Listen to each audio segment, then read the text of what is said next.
Time at X minus 10, 9, 8, 7, 6, 5, 4, 3, 2, 1, 0.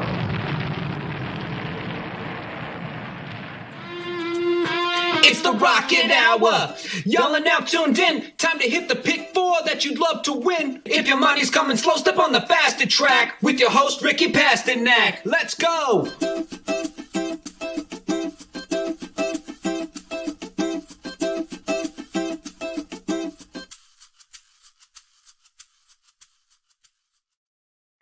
Hello again, everyone. Welcome back to the Rocket Hour. Ricky, we're back. We've got a full week of Wednesday through Friday shows. Keeneland opened up on Friday. We'll do Belmont tomorrow. But, I'm here in New York, and I think I'm a little homesick, Ricky, because we're going to Remington Park for today's action. What do you think?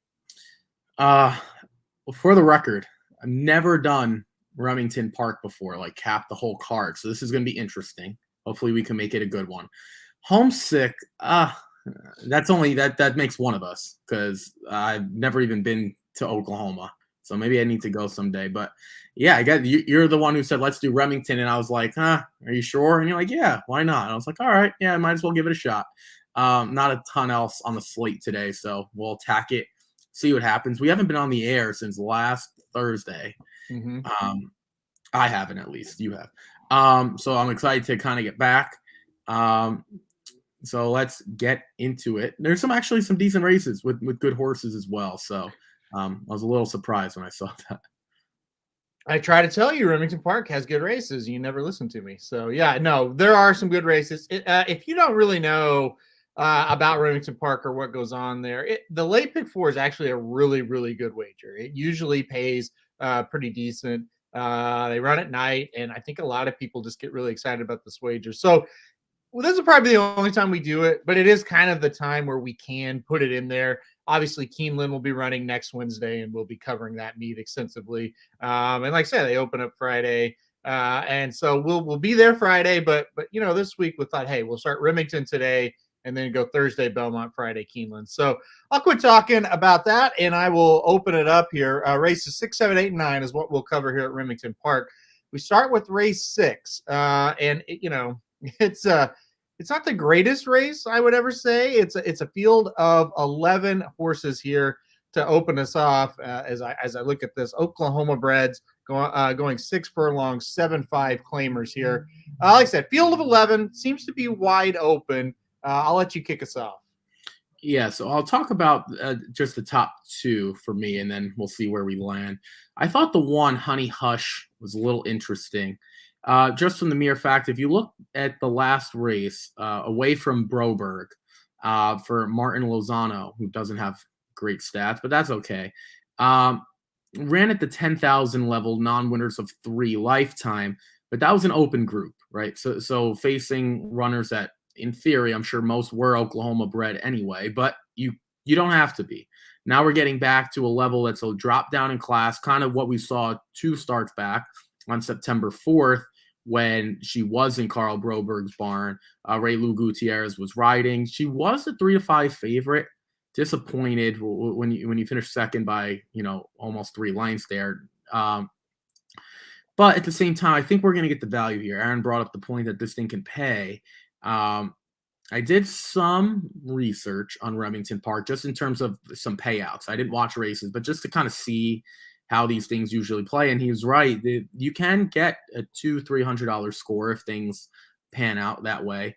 If you want to get there, I think the one is a horse that you need.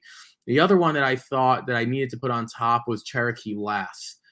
Similar spot, 6.5 furlongs at Remington Park on September 15th.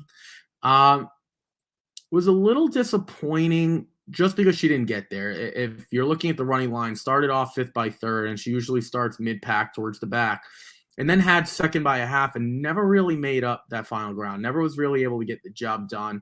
David Cabrera, looking at some of these stats, I would say he's probably the best rider here for the most part. I know, again, I'm just kind of looking at Remington for the one, not in a long time at least. I'll admit that, but he's winning at 21%. which is obviously strong. Again, same level, seemed to really run well when facing Oklahoma breds last time out. Remington. I'll throw it to you now. You didn't use the 6, and you can start there, or we can start with some others. Again, looks like a pretty wide open event. So I think we both are using 4. So how did you kind of see this one playing out? Yeah, I used the 1 and the 4 just like you did, so I agree with that. I think Honey Hush at 8-1 makes a ton of sense, coming off second off the claim there. And the 4 love you most. I just think this is a horse pretty consistent. You see races here where this filly can win. I did not use the 6. I did not want to use the morning line favorite in this type of race. They rarely win. The 9 I did think about quite a bit. My top pick is actually the 10, SC Tiny Secret. The horse won at this level last time out. Marissa Black, a local trainer there at Remington, that's not like fantastic, but she's not bad either. She wins at a decent clip. I like that Medina gets aboard. Usually, when he gets aboard, her horses run pretty well. So it's consistent. 3 starts at Remington, 3 back in an allowance for the Oklahoma breds, and just was outmatched. But dropped down to this level, 2 back, only got beat ahead, and then last time out picks up the win. I like that the horse is drawn outside of all the other speed in this race. I think that will really help. So yeah, at 8-1, I really thought that the number 10 SC Tiny Secret had a big shot today. This is going to be my top pick. Second choice was actually the 11, A Fleet Okie, coming out of the very similar races as some of these. Honey Hush beat this horse last time out. At this level at Remington, and really this level about everywhere, they kind of trade off wins. And I just looked at the 11 Fleet Okie, and it's like, you know what? It might be her time to win. A lot of seconds and thirds on the docket there for this one. Maybe it's a horse to use underneath. Maybe I'm being a little too aggressive putting on a pick 4 ticket, but I just think it might be kind of her turn. Another horse, I like the outside post at Remington going 1 turn. I just feel like a stalking trip is kind of what you want to see from these horses here at Remington going 1 turn. So I do like the 11 here, another potential upsetter. So I went with a couple of 8-1 shots. Well, really 3 8-1 shots, because I put the 1 Honey Hush in third. So I think there could be an upset here. You didn't use 10 or 11. Did you ever think about the 10 or 11 at all? Yeah, I kind of like the 11 a little bit better. And from the mere fact that Marissa Black, um, Marissa Black is 6 for 21, which results in 29% with 1 other second. Now, trainers, and again, I don't know any of these trainers from a hole in the wall, so I'm not going to sit here and pretend like I do. But when I looked at Jesse Oberlander, 5 of 18, so that results in 28%, but they're in 2 more seconds and 3 more thirds. And that's kind of where I landed. I to your point, like, these horses are all really similar, and they're going to, like, the 11 might not win today, but then can win next time out. Like, they're all very similar. That was the one horse that I thought about. I went to a horse in the 9, Flat Out Larceny. Now, people that are listening might know Brett Calhoun from bigger tracks. Obviously, this is not going to be Brett Calhoun's main track or his best horses. We understand that. But he still does have 11 seconds in 37 starts. That's it. Right now, 3 for 37 and wins. It's only 8%. This filly ran last time at Remington in an allowance race that just didn't really belong. You kind of talked about the 10, 3 starts back on August 20th, also didn't belong. The interesting thing when you have drops in classes, and I think the biggest thing that's hard, not just here at Remington, but I think kind of deciding where horses belong. Like, this horse finished 8th by 39 1/4. So didn't beat anyone, obviously, at that, losing by that much. The horse took money, though. I think that's a better indication as opposed to a horse like the 10, 3 starts back, 6 by 8 3/4, identical race. Now, again, not the same field, but the same conditions. Almost 20-1 on that afternoon. Now, I'm not saying that means everything, but I like horses that take money that are taking the drop down because they didn't look overclassed. Now, again, maybe I'm just making a case for no reason, but I don't know. If we take that allowance race out, that ran at Fairmount, claiming 15 non-winners to 3 over a slop, and then the Will Rogers races over fast tracks are probably about where this horse belongs, which fits here. I'm not going to talk you off anyone. You're not going to talk me off anyone because I think you can really make a case for everyone except for this 2, 3, 7, and 8. Like, to be quite honest, some of those horses look like they should be on a farm just eating hay, but everyone else, I mean, I don't know. Is there anyone that we skipped over that you wanted to talk about? Well, let's get to a couple of the comments here because I do think there might be a horse or two Dennis has mentioned. Quickly, Pedlo chiming in with the Texas suck stuff. By the way, if you're not a college football fan, it is OU Texas week. So that's why you're going to see a little bit of that.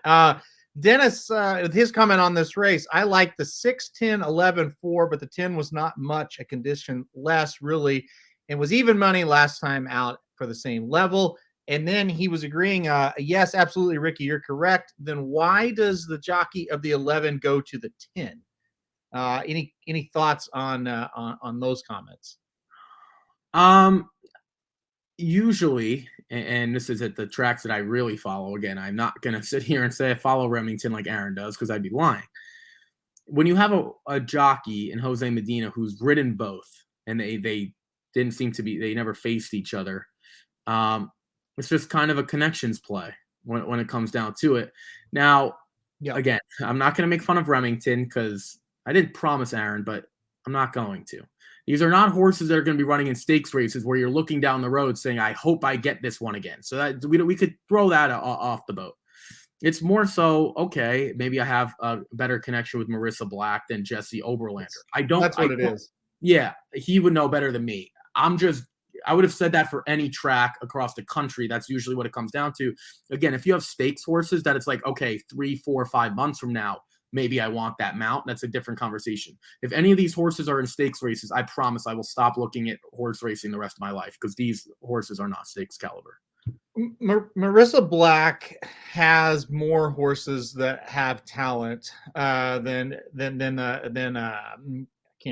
Oberlander for the 11, and Medina rides for Marissa a little bit more. I think because of that reason, she's got a little bit bigger stable. I don't even think her horses are like better, but she probably has more of them that can win, and so I think that's what's going on there. I think I wouldn't say Medina's first call for Marissa Black, but definitely, she tries to get him when she can. And I think it was a situation where if it's a debate between Oberlander and Black, Medina's going to go there. I think that's the answer to that question. Yeah, you're better off answering it than me. So if that's what you say, then I'll roll along with it as well. Yeah, well, listen, it's always a guess with these jockeys, right, Dennis? I mean, there could be other reasons that we just don't know about, never know about. But from my standpoint, from watching this every night and handicapping every day, I'm pretty sure that's the answer to that question. So, all right, let's move on to race number 7. We get a little bit better caliber horses here. We're going 5 furlongs on the turf for Allowance Company for fillies and mares, 3-year-olds and upward. Nice field here of 10. And that's the thing about Remington. You like Ricky said, he's not going to make fun of it. But one thing you can really say about Remington Park, these fields are usually large and they're usually competitive. So I think we've got another one here. You went 5 deep, so I think you agree with me. So I'll let you kind of talk through who you're using in this spot. Yeah, I'll talk about the one horse that I'll talk about the 2 horses you didn't use, even though they're not my top choices, just to kind of walk through them. I think we'll start with the 5 and the 10. Where are we here? 1, 3, 4. Okay, so the 5 and the 10. Okay, I'm right. So I guess I'm going to go with Lady Shaman. I don't know if that's right. Lady Shaman, I'm going to guess the 5. Coming from Lone Star, I've always thought Lone Star is a little bit better than Remington Park. I think most people would agree with that statement as well. Not that Remington, again, isn't good, but I'm interested to see this 5 horse on the turf. We've never seen her on the turf before. We know she can run 6 out of 8 in the money. But Aaron, some of these races where she's shown speed, she's fallen down. Now, what do we make of the turf effort? Is this Brett Calhoun just trying to find something different? Mhm. Again, not having run since July 9th, so we're talking we're into a 3-month layoff basically. Or are we just hoping that that speed is going to carry over? The better the trainer, the more of the benefit of the doubt I'm going to give. And I think Brett Calhoun can look at some of these races, the one on May 22nd, the one on February 5th, where she showed speed and just didn't hold, cutting back 5 furlongs. Now, never run that distance before. Never run on the turf. I don't know who the morning line odds maker is. Maybe we can clue me in here, but at 4-1, that's a pretty good indication that we expect that this horse is going to run. I think she will as well. The 10 Tiz Magic, last 2 races have been really, really good, and she proved she can do it at an allowance group last time out. She was a decent price. I don't think we're going to get that price today. The one thing that scares me about her is Karen Jacks. I don't know who Karen Jacks is, but 2 seconds and 16 starts, I could tell you that's not good. I don't need to know who you are. I'll tell you if you're good or not. That's not very good. But she did run a hell of a race last time out. And to do it in an allowance group, again, now she's going to be breaking from the far outside. She has to have the lead to win. And I think a lot of these horses do. This is one of those, I can't believe I'm saying this at Remington, but this is a rider race. To be honest, like, how do we break out of the gate going 5 furlongs? The 9 is going to show speed. The 7 has some. The 6 will. Like, you can go up and down this group. The 2 needs it. Horse we're not using. So that's where I just talked about those 2. I'll let you dive into a few more here as we move on. You went 4 deep as well, using the horses I didn't talk about. Yeah, I thought this was another really competitive race, typical Remington style of race here. Yeah, I went 1, 3, 4, 6. I put the 4 on top in this spot. You just look at this horse, another very consistent runner on the turf. Last time out at Remington Park, got the job done. Looked really, really good on the turf. Shipping back from Canterbury and now up here to run at Remington Park for the first time on the turf in the allowance event, and looked really solid. So I went right back with that horse. Believe it or not, I believe, let me make sure I don't lie to the people here. Yes, I was actually there that night. That horse ran. I looked at that name. I thought, yeah, that looks really familiar. Actually saw that one run live and in person. So I went right back with the 4 here. Pretty similar condition now. The cutback in distance does seem to be something that could be an issue. But, the horses ran pretty well going 5 furlongs in the past. Last time out, that race was at a mile. That horse can go 5 furlongs, so I'm not overly concerned about the cutback compared to the last race. Moving on from that one, the 3 Italian Justice at 10-1, I was pretty interested in this horse. Number one, it's a trainer you guys probably don't know a lot about. Lynn Claberard has claimed this horse. This is a really, really sharp trainer in the Iowa, Oklahoma, and sometimes at Oklahoma Park she'll win with a price. But really, Iowa, Oklahoma is where she excels. Really runs a lot of horses and does very, very well. I love the first off the claim, and I love that Lynn brings the horse back to the turf. You have to go way back about 6 races, but this horse won going 5 furlongs on the turf at Tampa. And now, first off the claim, Lynn Claber throws him in the allowance ranks on the turf. I thought, man, I think that's a really interesting play here. I love the price of 10-1, so I use the 3 as well. The 6, Shill Park, another. I mean, you can just look at the last 4 races there on the turf going this distance. Just a real consistent horse. It's just a situation. That horse is going to be there at the end and will have a shot to get the job done. I didn't think you could leave the 6 off the ticket. And the 1, once again, a horse getting back on the turf, had a couple of nice races to start the career on the turf, broke the maiden on the turf. Had a lot of dirt races here lately. Hasn't been bad, and now getting to the turf here at Remington. So I thought that horse made a lot of sense as well. And once again, same theme as race 6. I went with a lot of prices here. Yeah, I mean, your 1 comes in at 10-1. Your 3 comes in at 10-1. The 4, 7-2. That's going to be your morning line favorite. And the 6 is even 6-1. I'm with you. I think the 3 is an interesting horse getting to the turf for the first time in a long time since the race at Tampa. Um, she did win her last turf race.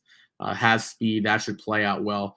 I was just curious about that 4 because I had that 4 ranked last out of the 5 that I used because of the distance that you talked about. I just don't know. The Summer Front by Bernardini suggests that this horse is not going to want to go 5 furlongs. Now, that's not to say I don't want the horse to win, because that would both advance us. I just thought that was a little interesting that you brought up that point. I've always looked at it as talent overcomes all when it comes to horse racing. What I mean by that is her talent was probably better than that group on June 16th. I did not watch that race, but she was 10-1. So either she was better and shouldn't have been running there, and she at that point she'd only been making like her 3rd or 4th start, or that field stunk. So, and then they moved her immediately 7.5, 7.5. I'm a little shocked they're putting her into this 5 furlong group. Before we move on, what price would you take on the 4 if you were just to play a win bet? Because I think that she's an extremely vulnerable favorite. Now, I'm saying she can win, obviously, and I want her on the ticket. But I'm just, if we were to look at it from another way, because I would take the 3 or even the 1 maybe just at a better price. It's tough to bet any kind of win on this race, honestly. And listen, as people know that's listened to the show or really followed us at all throughout the years, I'm probably more of a win better than anything else. That's the bet I make the most. And I probably would shy away because of what you said. I like the 4. I put the 4 on top. 7-2 is tough. 7-2 is tough to swallow. She needs to go up from that, right? I mean, yeah. I don't know. I would probably, if you force me to take a win bet, I would take a swing with one of the 10-1s. The 3 or the 1, probably the 3, and just hope that the 3 doesn't get bet down too much and take a swing there. But I would probably exact to try this all day long. I just don't have enough confidence in anybody. But I guess to answer your specific question, I would probably need 4 or 5-1 before I would bet the 4. Do you think that is a logical? I mean, I don't know if we'll get it, but do you think that's a logical price to command? Yeah, I wouldn't bet any of these horses probably short of 5-1. Like this is, I got to be honest. We've done a lot of good races, since we started, and I guess we're approaching a year in a couple months or so. This is one of the more difficult races in terms of, I think you can make a case, and they're not all bad. Like we have claiming races where they all stink, so you can make a case. I'm not sure any of these horses can go win at Oaklawn or go win at Gulfstream over the winter or Churchill Downs or Keeneland, I guess, starting on Friday. But for what we're being offered, this is a pretty good group. I mean, all these horses have wins. A lot of them have multiple wins this year. Yeah, I'm with you. If someone was short of 5-1, I would quickly look somewhere else. Yeah, to be quite honest, and I know that's not the right way to wager. Again, that's why I think playing a pick 4 here is better. But because I ranked them, I went 10, 6, 3, 5, 4. So I put the 4 last just because of the distance thing. It's not a talent issue; it's more of the distance issue. But yeah, this is extremely, extremely wide open. So, well, it's what Dennis has said. He says also all these horses could win, correct? I mean, I'm having trouble or having a difficult time eliminating horses who can't win. Who can't win? He's asking. I don't know, and I think I'm with you. The thing about Remington, here's why I watch it. I watch it a lot. Well, it's close to the house. Okay, that's number one reason. The thing about it, it's actually a very entertaining track. Are you going to get a lot of names that you've heard and you're excited to go, like national horses that are coming in here? I mean, maybe 1 or 2 days a year, but you're never going to get the big ones. You'll get like that second tier. But you get races like this on a nightly basis where it's like if you're handicapping and all you care about is watching a competitive race and betting and just, hey, who's going to win? I'm not sure. This is really competitive. Remington Park offers that day in, day out. Or I should say night in and night out. These kind of races show up on their cards all the time. And I'm with you guys. It's a hell of a competitive race. both of these first two are. That's why I've mixed in some prices here because I certainly believe we can get one. Yeah, no, I'm with you. This is definitely a price race, and it's a good segue into the next race, into the Yep. eighth race, where I'm going to go extremely short. We both are going short, and we're going to make it quick. So I'll let you introduce that one. Yeah, that's right. Race 8 on the card here at Remington Park. It's a feature race of the night. Allowance optional claimer $50,000 going 1 mile on the dirt for 3-year-olds and upward, which have not won 2 races in 2021, or their claiming price is $50,000. So, yeah, this looks like a pretty short race to go here as far as on your multi-race tickets. You got a heavy favorite. Well, it's not on the morning line, but he will be a heavy favorite. And the number 3 Rated R Superstar. We both got him singled. I'll let you talk about him first. Yeah, I'm not even going to try to dance around this single. Like, sometimes I try to. I mean, the allowance, it was disappointing last time. If you're going to go off a 1 to 5, you better win. Yep. I'll give you that. This is pretty much the same race though. This is allowance optional 50. That was allowance 40. So in theory, somewhat, you have horses in here for a tag. So the 1 is in for a tag. The 7's in for a tag. Ran well in the Governor's Cup. I don't know. Beat Plainsman. I don't know how he really followed that up with a loss, to be quite honest with you, but he did. I think his best race is a 3rd place finish by 10 3/4 to a horse named Knicks Go. That's probably one of his better races on paper, because Knicks Go would probably beat this field, I'm guessing, all by double digits. That would be my guess. It would be a win if you were to finish within 10 lengths of that horse. There's nothing to hate about this horse. 7 of 10 in the money this year. Still productive as an 8-year-old, which is incredible. So it's son by Kodiak Cowboy. I've never even heard of Kodiak Cowboy until this horse. The only thing you could really say is that he didn't come through last time out. He won a stakes race prior to. He ran a good race in Cornhusker, whatever the heck stakes race on June 4th is. He ran well, and then in a similar spot at Prairie Meadows over the mud, he won, and then ran the Oaklawn Handicap to Silver State. I mean, we'll throw that out. That was a long time ago. There's no one, honestly, this is how I look at a single. I want to look at the best horse. I want to see if I were to rank the 2nd, 3rd, and 4th horses, where they fall for me. And then I'll let, the 4, like at a similar race last time on September 4th, 4th by 6 3/4. I know Greeley and Ben went on to win last time out. Okay, that wasn't good enough. And that was the horse I ranked 2nd, the 4. So if the 4 to me isn't close, that's kind of where I'm at. I had a little interest in the 5, but the 5 lost to Rated R Superstar back on June 4th, and coming off a layoff. The 8 ran in the Governor's Cup, also lost to Rated R Superstar. And I believe Plainsman went on to win a stakes race. Yeah. Or he ran well just recently. Yes, he beat Bo Liam at Churchill Downs. Yes. Yeah, right. Okay, right. And because that was a horse that like Atoka came out of, the 6 horse came out of on that day. Yeah, right. Plainsman was the 7.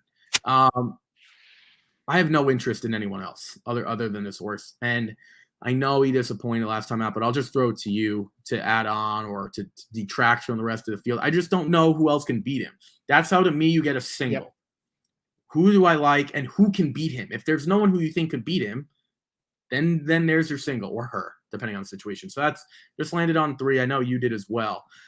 So walk me through your thought process. Well, you made a lot of the loss last time out, and there's no way around it. When you're that heavy of a favorite and you lose, you deserve criticism. So I'm not saying this horse is, void of criticism. I agree.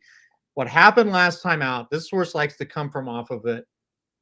4-horse race. 1 horse got out to the lead. He just simply couldn't catch the horse that got out to the lead. It was more of a dynamics of the race situation than a Rated R Superstar didn't fire situation. I thought the horse ran, maybe he was a touch worse than the Governor's Cup. I'm not going to say, he ran that kind of effort, but he ran his race. He came around the corner. He made a move. He just couldn't make up the ground. The race just didn't set up well. How he loses today is the same kind of thing. If the number 4 favorable outcome gets out to a lonely lead and, Rated R Superstar just can't run him down in the lane. Why I think that won't happen you're going to have a little bit more of a normal race situation. And we saw this with Malathon in the Coaching Club American Oaks, right? These short fields, they don't get the normal setups, the runs, the positioning that they normally feel like, where they're comfortable. And then all of a sudden they get beat, and a horse like Maracuja wins the Coaching Club American Oaks, hasn't even been close to hitting the board since, and Malathon comes back and wins the Alabama. So honestly, I think more than anything, that's what it was. Just kind of a weird setup. I'm with you. I just don't see anybody that can beat him today as long as he just shows up with his race. I wanted to bring this comment up because this is really interesting, and it's a long one, and we cover Ricky's face when it's a long one, so I think Dennis does it on purpose. Oh, there's Ricky. But he basically said if he draws a line through the name of the horse, say he doesn't see the horse, and he looks at the paper, he's like, oh, yeah, this horse is really good. But what he's saying is he sees the horse rated our superstar, and Dennis, I'll put words into your mouth, but you're probably thinking, he's burned me 100 times, or, I bet him a few times and he comes up short, or we've seen him disappoint in big stakes races. I think that's interesting, right, Ricky? Like, I think we all have horses like that where we see him and it's like, well, it sets up well for him, but he'll probably lose because he's done it to me before. The biggest detriment that horse bettors have is that point right there where you see a horse, and I'd rather be the other way personally, where, and I'll get back to this comment, where I have a horse that I just can't leave off tickets as opposed to a horse that I just can't use. Like, okay, you can always, especially the way you play pick 4s and 5s, if you're going to use an extra 5, 10, 15, 20 bucks, you're never going to be that upset if you lose. You're not going to say, well, it was $120. Now it's $140. I'm just making it up. But if you were to have a ticket where you lost because you didn't include a horse, that you're going to remember. And that's why I always say, if you have these biases, which I don't think people should have, and we know on personally between the two of us, people that have those biases for whatever reason, don't know why, you're going to end up burning yourself, because it's just, you got to go off the talent, what you see. Again, I'd rather be the other way, where it's like, I can never leave this horse off. For you, it's Rock Emperor. For me, it's been Sadler's Joy in the past, like whatever it is, as opposed to for whatever reason, this horse has burned me too many times, I just can't use it. Because that's, to me, a losing attitude. It's a losing method. That's just the way I look at it. They're horses. They're not people that are going out there to lose your money on purpose. So to I guess to get back to this point, I don't really cross out names of horses. I just kind of disregard it. Just say, all right, I'm looking. I look at what I'm looking at. If the information and the running lines tell me that this horse should be used or shouldn't be used, the name of the horse could be Funko for all I care. Like, I don't care. Like, it's irrelevant to me. So that's just the way I look at it. I will say, Dennis, I tend to lean towards, and maybe you and I both shouldn't, Dennis, but I tend to lean more towards him. I will say this about Ricky. He's keeps emotion out of this 99.9% of the time. He doesn't care about the horse as far as who the horse is. He just looks at the paper, he looks at his information, and that's it. And it could be he's betting Rated R Superstar for the 20th straight time and then lost 19 in a row. He doesn't care. If he thinks that race is setting up where he wins, he doesn't care about that. I think that's a really, really hard thing to do. And I think it's a good thing that you can do that, because I can't a lot of times. Yeah, so, I don't think it was I totally agree. Ricky is a robot with no emotion. I agree. Yeah, that's just kind of the way I am with horse racing. And the reason the reason I'm that way is because if you were to get emotional, not you as in you, but you as a bettor were to get emotional after everything you did, not only would you quit, you'd hate yourself. Like, you kind of have to have that cornerback football mentality where it's like, all right, I got burned, but the next play, let me go make up for it on the next day or the next sequence, or however you want to look at it. Yeah. Like, even Jared's like, when we were together, we were at Saratoga, Jared's like, how did you not get up for that? I was like, because there's another race. There's another part of the sequence. There's, and that's just the way I've said that to you as well. I've said that as well. It's like, how are you not excited? And it's like, no, I am excited, but I'm not going to be the guy jumping and screaming. Like, I look at it as like, there's another race. Like that's just, or there's always something else. It's also hard because in horse racing, and I'm not beating down the sport, but it's like they're just running. Do you know what I'm saying? Like they're not pushing each other. It's not like there's that much action. They're just really like running against each other. So if you were to tell me, like, same thing in the Olympics, like, oh my, he ran a great race. They're just running, he or she. They're just running against each other. You know what I'm saying? Like there's not action. So for me, I don't look at a performance as like, oh my gosh, what did I see? I look at it as like, okay, that's another piece of information to help me down the road. That's how I look at horse racing, to try to figure out these sequences. But yeah, no, you've said it to me before, and maybe I should get more excited. That's just not the way I am when it comes to horse racing. Like that's just my mentality. And I know I'm in the minority when it comes to that, but I think it helps me as well in a lot of different aspects. So, Oh, I think it helps. I think it's actually a good thing, even though I wish you'd have a little more fun. But yeah, I mean, we were watching Life is Good, and Jackie's Warrior in the Allen Jerkins. You guys remember it's like 7th or 8th race on the card. And yeah. like Jared and me and Slim were just, I mean, we're just going insane. It's like, this is unbelievable. What a race. And like the guy, no emotion. And he's like, well, I mean, we go right on to the 9th race now, guys. Like, who you guys like here? It's like, wow. So the only time I showed emotion was, who was the idiot who tried to eat the other horse? Oh, Frenzy Fire. Yeah. Okay, that's the only time, because that is so honestly, you were pumped about that. Yeah. I think I could say I'm never going to see that again live. Now, I Mhm. might see it on TV. It might go through Twitter or like TVG or Fox. But like the chances of me seeing that in a stakes race live again, I would say is literally 0%. So that's something like we might not see Life is Good at Jackie's do that battle. There's going to be another battle like that, probably at the Breeders' Cup or somewhere. Like that's what I mean. Like I'll see that again. I'm not going to see another horse try to eat another horse. I don't think I'm going to see that. So No. if like, I showed emotion there because I don't think I'm ever going to see that, especially at the track. So that's just kind of the way I am about it. But don't ask me about Phil Nevin and the Yankees, because then I'll get even more emotional. Like, what we could dive into that a little bit, but we do have one more race to get to. Yeah, right. Real quick before we go on to that last race, I think it's a good question from Charles. Does being an 8-year-old bother you on the 3? I've got a quick thought, and I'll let you go first. though. Yes and no. And it's not a matter of 8. At a certain point, it's like regular sports. Like you're kind of just, the older you get, you're waiting for the cliff to fall. Yep. But in this situation, like in a new year, I'm more worried about it. I'm also more worried about it when it comes to males and females, because I think females have the propensity more to just quit at a certain point. When it comes to the 8, we've seen this horse run 10 times this year.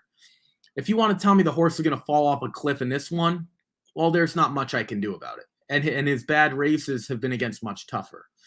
If we were now go to a 9-year-old and it's his first start of the year after not running for a while, that'll be a different situation. But just with this specific situation with the 3, I'm not concerned based on what we've seen already.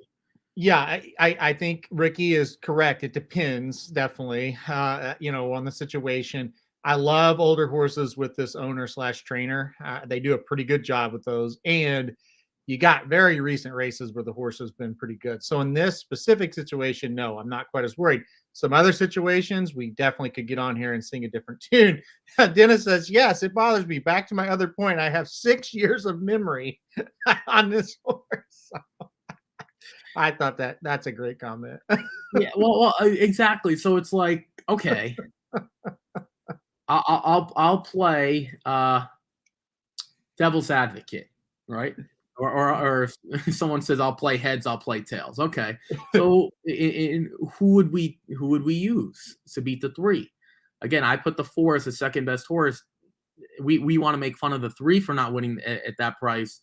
This horse lost by 6 3/4, almost 7 lengths at this spot. So, and that's the horse I have second. Now maybe that horse doesn't deserve to be second, but if you could get 5-2 on the 3, I think that would be the biggest steal of the card. So yeah, it's not going to happen. It's not going to happen, but I'm looking at it as like, I don't see any other options, but that's just Yeah, I just think if he loses, I'll be pretty surprised. But you know what? I'm surprised daily. So we'll see if it happens tonight around, let's see, about 11 o'clock Eastern time. All right, let's move on, though, to the last race. Race 9 on the card. The Oklahoma breds are back. Oklahoma bred 2-year-olds, maiden special weight here, going 6 furlongs on the dirt, another large field of 11 to round us out. Gosh, this is another one. I mean, we got 3 tricky races surrounded by, that race where you got the singles. So you only went 2 deep here, which really surprised me. So I'll let you go first. It's right now we're officially like at the 40-minute mark. I'm going to keep this about 30 seconds. First of all, we'll start with the 3. Morning Twilight, Steve Asmussen, $310,000 purchase. Morning Line that went for $310,000. I mean, good luck finding another one of those with Medagliadora on the bottom side. Okay, I think there's enough said with 3. The 8, I just went, who else has the most experience? Well, the 8's the only one with 3 races under her belt. So that's where I went as my second horse. If the 3 is any talent at all, she's going to win. I mean, we don't need a ton here. I know you went with the 1, 4, and 9 outside of the 3, which they all have experience. I agree. I don't know if the 11 as a first time starter makes a ton of sense either. But I'm just looking at it as I couldn't find anyone that really stood out from each other. I'm just kind of relying on the 3. That's why my ticket's only $20. Because if we have a 3-3 daily double in these 8th and the 9th, this thing won't pay much more than $50, $60. So that's kind of why I kept it short. So it's my 1:15 spiel on the 3 and the 8. Well, the 3 is certainly supposed to win. So I'm not going to dispute that. I have the 3 on top, and I definitely used them. I thought the 4 Miss Long Legs was really interesting. Scott Young, a very, very good trainer with Oklahoma breds and a very good trainer on the Oklahoma circuit in general. He brings this horse off of a nice start last time out. He doesn't win a lot on debut with his horses, but second out, they usually improve. I like the experience edge over the 3. Like I said, as a first-time starter. I thought the 4 made a little sense here. I wanted to get the 4 involved. I think this horse will run better second time out. The 9 is another one, second time out for C.R. Trout. Now, C.R. Trout, another, at Remington Park, Will Rogers, places like that. He's a stud, especially Remington. He trains and owns pretty much all of his horses. He usually does win on debut with his horses, but this one just didn't do much. Just was but was bet to be a good horse, was bet down to 3-1 on debut. So they expected this horse to run well. I thought it's interesting enough bringing this horse back second out. I'll give it one more shot. I don't want to get beat by C.R. Trout at Remington Park. He's probably, other than maybe Asmussen, my favorite trainer there. I don't want to get beat by him. They bet this horse like he was pretty good, or she, I should say, was pretty good on debut. So maybe just she had an off race. We're going to throw her back in here. She's going to run better. So I included the 9. Yeah, maybe the one that you could talk me off of was the 1. I don't know. I kind of used the 1 in a same sense how you used the 8. Just got a lot of experience. Got experience here at the track with 2 races. Improved dramatically race 1 to race 2. If there's one more improvement, maybe this horse can kind of jump up and pull off a major upset here. I don't know. I could probably be talked off that one. I don't think you could talk me off the 3, the 4, or the 9. I feel pretty good about those 3. Just thought the one with the experience might be able to jump up and pull an upset. And, we need an upset or 2 in the sequence. You're right. And for your sake, hopefully it comes in the first 2 legs and not this one. Yeah. I mean, oh, God. How do I be positive here? I'm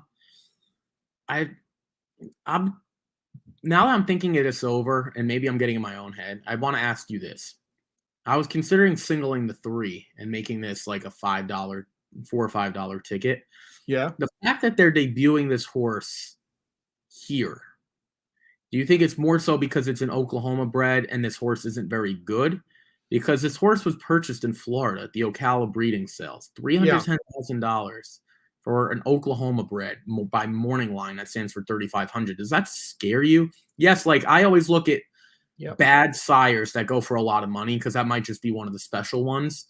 But at the same time, why isn't this horse debuting? Maybe not at Keeneland, but maybe at Churchill, or maybe we wait for a maybe softer spot. like an Oaklawn where they could run for like 80, 90,000, even though it's not going to be Oklahoma bred. Did that scare you at all, or am I just getting in my own head? No, it scares me. It does. Usually with Asmussen horses that are high prices debuting at like a Sam Houston or here, or, you know, some of your small Lone Star maybe, you do pause a bit. But this one's weird because it is an Oklahoma bred. So it's like, yeah, you can come in here and get an easy win. But I tend to kind of lean, if this horse was really good, we'd be running a little bit bigger track. So Yeah. I'm a little worried about it, but the works look pretty good. This horse has been working pretty fast at Remington. And like I said, the breeding's fantastic. And maybe they think, hey, we can get a win here and then maybe get an Oklahoma bred stakes win, get 2 for 2. And then the end of the meet, you can move her up, to against Open Company. Or since Oaklawn's opening a little earlier, we can move her over there. So it's kind of mixed signals. The fact that it's an Oklahoma bred, though, makes me feel a little less worried about it. So I don't know. I am a little bit concerned about that, though, because usually his high priced horses, he's not debuting them at Remington Park. All right, exactly. That's what I'm saying. And not only is this like it's a Florida sale, it's at Ocala. I mean, I would have just figured. Yeah. Well, I would like to believe that trainers debut their horses when the horses are ready, as opposed to just holding them, training, and waiting for the right place. Maybe that's his issue in terms of not Asmussen's issue, but just as an issue as a whole. Where are you really going to debut this horse? Are you going to debut this horse at Keeneland? Probably not. Are you going to wait till Oaklawn? Probably. Like if he's just ready to go now, this might just be the best spot when you really bring it down. One point I do want to bring up, and Dennis does, I'll bring up his comment. I should have said there. The scary part for Dennis is the horse was running in Kentucky. The first 3 workouts were in Kentucky. Probably what they did there is they brought him to there thinking, okay, let's see if she's good enough. And then they filtered her out to Remington. The thing is, that doesn't necessarily mean she can't win here, right? Yeah. It just means maybe she's not good enough to run in Kentucky. But this isn't, this is a maiden special weight for Oklahoma breds. How good do you really have to be? Well, exactly. And we've seen some of these horses already. I got to be honest, they look like crap. It's not like there's really any of these horses that we've seen on the track that look like dangerous players. They would all have to take a significant step forward to win, unless the 3 is horrible. And we're going to just kind of go with Steve Asmussen to assume that she doesn't stink. Because I'm not sure, you know better than me, a $310,000 purchase at Remington Park, you probably get 4 or 5 of those a year. So I guess this is the one that we ran into. West Point Thoroughbreds. I'm not saying this horse could be a stakes winner, an Oklahoma bred stakes winner. And I think maybe it's more about just not finding a spot, right? Because it's kind of Keeneland. He's not going to ship her all the way to Belmont. That doesn't make any sense. So it's really Keeneland or wait for Oaklawn or Gulfstream maybe. Probably just makes sense to try to get a race here and see what happens. Yeah, I think so. Again, it is a mixed signal situation. The Oklahoma bred thing definitely helps. And since she's gotten to Oklahoma, it seems like the light bulbs kind of went on. Those are 2 pretty sharp workouts over the local surface here. So I think so. And Charles says the dam on the 3 has 2 winners out of 3 starters. That's obviously another good sign for your 3 here, Ricky. Guys, honestly, I think it's a situation this 3 is going to win by like 4. And we're going to go, hey, he's got a nice Okie bred that can win some races. Or she might finish off the board. I don't know that there's an in-between. Yeah, I'm with you. I don't see her finishing like 2nd or 3rd, like 4th, 5th, or an easy winner. So that's kind of where I went. If she's off the board, then I'm not going to get through this race because I wouldn't feel comfortable just kind of using the 8. But we'll see. All right, well, let's wrap it up here, Ricky. We'll I know you're dying to talk about some baseball, so we'll wrap it up here. I'll let you go through your ticket there first. So I started with the 1, 4, 6, and 9. It's one of those week claiming events for Oklahoma breds. I would suggest using as many as possible. Those horses are pretty bad. Then we move on to the 7th. This race, I'm using 5 but the horses are good, and I really think they all have a shot. The 3, 4, 5, 6, and 10. With Aaron, the 3 at 10-1 is definitely an interesting win bet if we get that. And race 8, just going to single up the 3. I think Rated R Superstar bounces back, runs anything in that Governor Cup, beating Plainsman and Trident Hit. He's going to win here. And then the last one, I just went with the Steve Asmussen first-time starter, morning line with Medaglia d'Oro on the bottom side. Massive purchase price in the 8. Why did I go with the 8? 3 starts compared to everyone else's 1 and 2, or 0 for some horses. So that's 4 by 5 by 1 by 2. A little skinny at the end there, but it's a $20 ticket starting in race 6. Yeah, I think you got the right idea of the first 2 races. I went 1, 4, 10, 11, 1, 3, 4, 6 in the next race. So trying to get prices in those first 2 legs. Did not use the favorite in the first leg, and had 3 long shots going 1, 2, 3 in the second leg. So hoping to get prices home there. Rated R Superstar will be the single in leg 3. I'm more with Ricky's line of thinking. It was just, I just don't know who's going to beat him, as opposed to, wow, this is a monster. I don't think anybody's ever going to call Rated R Superstar a monster, but he's solid, and I just don't think anybody else can beat him there. And then, yeah, I'll lean on Asmussen with that 3 horse, but I also sprinkle the 1, the 4, and the 9, just in case this Asmussen horse isn't really what she's cracked up to be, even though those workouts do look pretty solid. So $32 ticket for me. If you're going to single Rated R Superstar, wouldn't go over about a $40 ticket. I think that's about right. You need to be in that $20 to $40 range. If you're going to play against him, maybe you can bump that ticket up, because your odds of getting a better payout, I should say, go up dramatically. So, but for us, we both singled him, so we kept it a little bit short. All right, Ricky, we got about 5 minutes here. Big Yankee fan, you've let us know what thoughts on the game last night. Did not go your way. So I think you could point to, well, before we start, how much of the game did you watch? And here's the deal. I watched every pitch of that game. First baseball game I've watched any part of in about 3 years. I watched every pitch of it last night because I was around Yankee and Boston fans. Okay, so that was my follow-up before I get into it. Is it because of the people you're surrounded with, or because I've had such an influence on you all season with the Yankees? Okay, so perfect. Not that. It was more of the environment. Okay, that's fair. Yeah. Wanted to get that out there. And I'll be honest, I knew no players on either team. Never heard of any of them. You never heard of Garrett Cole or Aaron Judge? Nope. All right, well that's more a detriment to you than I don't watch baseball, don't follow it. Haven't for years. I know, but it's the most expensive pitcher in baseball. Okay, forget about that for a minute. You can point to a few different reasons, and here's my Yankee rant. You can point to a few different things as to why the team lost. Mm-hmm. You point to Garrett Cole giving up a home run to Xander Bogaerts in the first inning. You can talk about Giancarlo Stanton hitting a 330-foot single that he didn't feel like running out because, God forbid, he ran once in his life. But I got to point out to the man, right here. Yeah. That's Phil Nevin. If you don't know who Phil Nevin is, he's the third base coach for the New York Yankees. The man's 50 years old. We lost, in my opinion, lost the momentum due to a 50-year-old man waving Aaron Judge home. Now, Stan smacks one. He actually chooses to run. Judge is busting his behind, gets thrown out at the plate. Now, in all sports, I think playoff games are won by moments. Now, there are very few times where games are won from the start.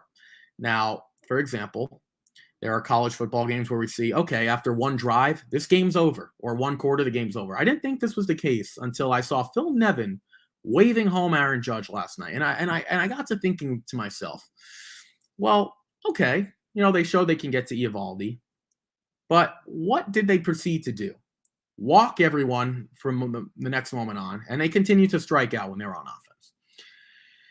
This is one of the streakiest baseball teams I've ever seen.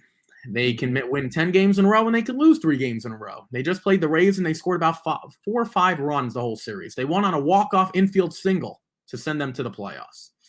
We get to last night, and I got people telling me, well, when they beat the Red Sox, they couldn't beat a Little League team last night. They had one home run courtesy off Rizzo before the 9th inning, and then Stanton managed to hit one out. Stanton ran harder on the home run than he did on the single that went off the wall. We have our $324 million man giving up runs, can't get out of the 3rd inning. He recorded 6 outs. We have Aaron Boone, who's progressively gotten worse. as a manager. Their results have gotten worse. Gary Sanchez, Gleyber Torres look like a shell of themselves. I won't say anything about DJ LeMahieu. He was playing with a sports hernia all season. And unfortunately, things went wrong going into the playoffs. The bottom line to this season is thank goodness it's over, because we need monstrous changes. I'm talking about the manager. I'm talking about more pitching. I'm talking about letting guys that stink get out there. I'm not willing to say Garrett Cole's overrated, but I'm willing to say they pay you for the playoffs. Don't care about Cy Youngs. This isn't football where every game is dissected. This is baseball. No one cares what you do until September. That's not true. We care what you do on Memorial Day, we care what you do on July 4th, and we care what you do on opening day. Outside of those 3 games and the occasional Red Sox games here and there, we don't care what you do till the playoffs. And you sucked last night, my friend. And what are we doing today? I got to go on here and rant.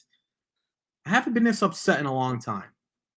Managed to break a little bone in my wrist over the weekend. I'm more upset now than I was then when I was in pain and couldn't really bend it. And it still hurts. I'm more in pain about last night. I had to go to sleep last night watching this team every day for 3.5, 4 hours to come up with nothing, to lose to the Red Sox in Fenway Park, to go watch them play the Rays. I'm done. 3.5 minutes of nothing, absolute nothing, of dog duty. I watched this team all season for that. Fenway, I'd rather lose to the New York Mets playing in my local high school field than watch the Red Sox win at Fenway Park. But when they get back on the bandwagon, once this season ends and we're officially into the new season, I'll be right back. 2022 season, just 5-6 months away, but I'll be back when the time comes. So from an outsider's perspective, right? And listen, I don't watch baseball anymore. I used to watch every pitch of the Atlanta Braves and St. Louis Cardinals year after year. And I don't know, I burned myself out on it maybe, or I just got sick of it, or it's just, I found more exciting things. But the thing I thought the whole game, even when they were behind 3-0, I thought they're going to win because they got 2 huge double plays to get out of big time jams. The first one was huge. Runners on first and second. Boston looked like they're ready to spring the thing wide open. They get the double play. I even text you, and I was like, they've got a shot. Like, they really needed that bad. I'm with you. I think they lost the game, or they didn't lose the game, but they lost any chance of winning the game when they got thrown out at home. In that situation, you don't send them. You just don't, unless it's really clear, because like you said, you're building momentum. You've got the momentum. You've got 1 out with runners at second and third if he holds them up right there. Do they get runs home? You'll never know. We don't know the answer to that. But I would have liked to think they would have got at least 1 home, right? I mean, and if you make it a 3-2 game, it's a lot different than a 3-1 game. So, yeah, that was their chance. I'm going to look at it from a different, and I think you would agree. I'm not even going to look at it from the score. First of all, it was the biggest. I'm willing to say they lost all chances. Maybe they wouldn't have won. They lost all chances based on a third base coach. Let's start there. But the other thing is you're giving a team momentum. Like you're taking momentum away from your team and giving it to another team. Yeah. That's the part that, and it happens more in football and basketball because it's more up and down as opposed to baseball where it's a little bit more stagnant. But you saw how into it the Red Sox got after that. Yep. You're like, all right, well, that's it. I mean, and the team struggled to score. I'm happy the season's over. And I told friend, a lot of people, you were not the only one that texted me. First of all, I don't know what you were doing with the Joe Girard text. I don't know if you were trying to distract me. I don't know. I was. Okay, yeah. It didn't work. There was nothing you could have said outside of someone is in the hospital or someone has passed away that would have distracted me last night. And we were talking about local basketball players from the area I'm in. I'm in the Plattsburgh, New York area. The Glens Falls players, so like Jimmer Fredette, and we were talking about that. I said, I'll text Ricky and see if I can make him happy here. It didn't work, but no. Well, no. We're not going to transition to Syracuse basketball, which isn't too far away from kicking off. But it's more it's hard. If you're Oklahoma football for you, or even NFL football fan, after a month or so where you kind of stand. Oh, when it comes to baseball, at least when winning a national championship or a Super Bowl, when it comes to baseball, you could stink all year, have a really good month like the Yankees did in early September, and think you're right back in it. that's the thing about baseball that's different from all the other sports. Like Oklahoma football, you're not winning a national championship this year. Like you can get there maybe still. You're not winning.